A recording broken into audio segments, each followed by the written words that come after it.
Welcome to Bedtime Stories, the seed of truth. Once upon a time, a farmer worked hard to feed his family. He worked from dawn until nightfall each day, but no matter how hard he worked, he remained poor. One day, as he was growing older, the man took his rice to the market to sell. The sky was cloudy and bleak. Few people came to the marketplace. Hours passed, but the man had not sold a single grain of rice. His stomach began to growl with hunger, and his mind began to wander with thoughts of food. He closed his eyes and imagined a table full of fruits and vegetables, of rice and fish, and soon his mouth began to water. When he opened his eyes, he discovered a pear in his hand. "Oh my," he said, "I have stolen a pear in my sleep." Sure enough, he had stolen a pear, and a nearby merchant had seen him. "Thief!" the merchant cried. "You have taken a pear from my stall. You will be punished." The merchant called for the emperor's guards. The guards grabbed the poor farmer and dragged him to their master for judgment. The emperor sat upon his throne passing judgment on the various crooks and thieves who came before him. When the guards brought the farmer to face judgment, the emperor frowned. He did not like the look of the farmer, with his ragged clothes and his dry and parchy skin. "What has he done?" the emperor asked impatiently. The merchant spoke. "I was in the marketplace trying to earn an honest living when this thief came and stole a pear. He was just about to eat the pear when I caught him. His mouth was watering, and he now ate the pear."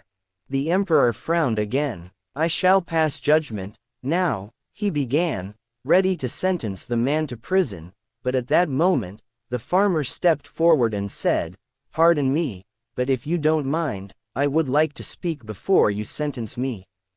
"What have you to say?" the emperor snapped. The law of the land permitted the accused to speak, but the emperor got irritated. He had many more cases to hear. "I would like to give you a gift," the farmer said humbly. "I wish to offer you a gift beyond compare." What could such a poor man have to offer an emperor? Everyone wondered, and the emperor was curious and asked, "What could you have that would be a gift for me?" The farmer pulled a seed from his pocket. "This," he said, holding the seed out for the emperor to see. "This is a pear seed, but it is no ordinary pear seed.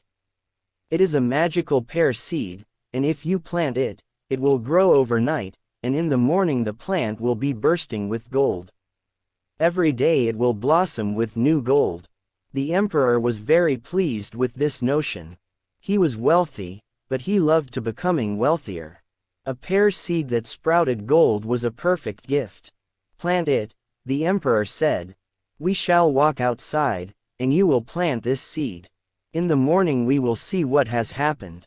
Everyone walked outside, and the farmer dug a hole, but then he turned to the emperor. "I am afraid I cannot plant this seed," he said.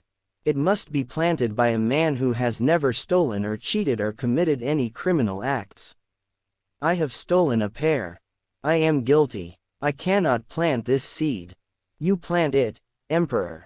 The emperor looked in horror at the man, for he had, in his lifetime, cheated, and he might even have stolen, and he thought he must have committed some criminal acts he could not remember. So he backed away and said, "I am emperor. I do not plant crops. Call my ministers." One by one the ministers stepped up to the hole, and one by one they backed away. Each one offered some excuse. "I have a bad back," said the first minister. "I cannot bend down to plant the seed." "I have always had bad luck with crops," said a second. "It is better if someone else plants this seed." "I will sneeze, and I will blow away the seed," said the third minister.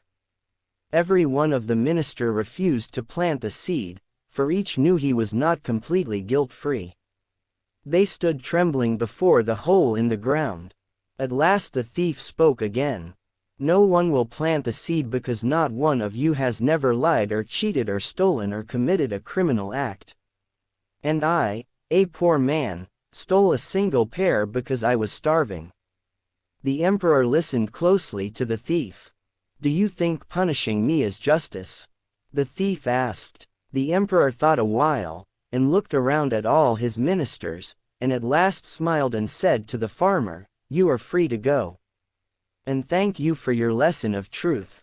The emperor asked his chief minister to reward him with 1,000 gold coins and appointed the farmer as the minister of truth and justice.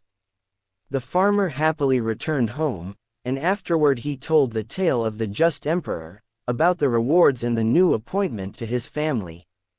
If you like the story, please do like, share and subscribe. Thank you for listening.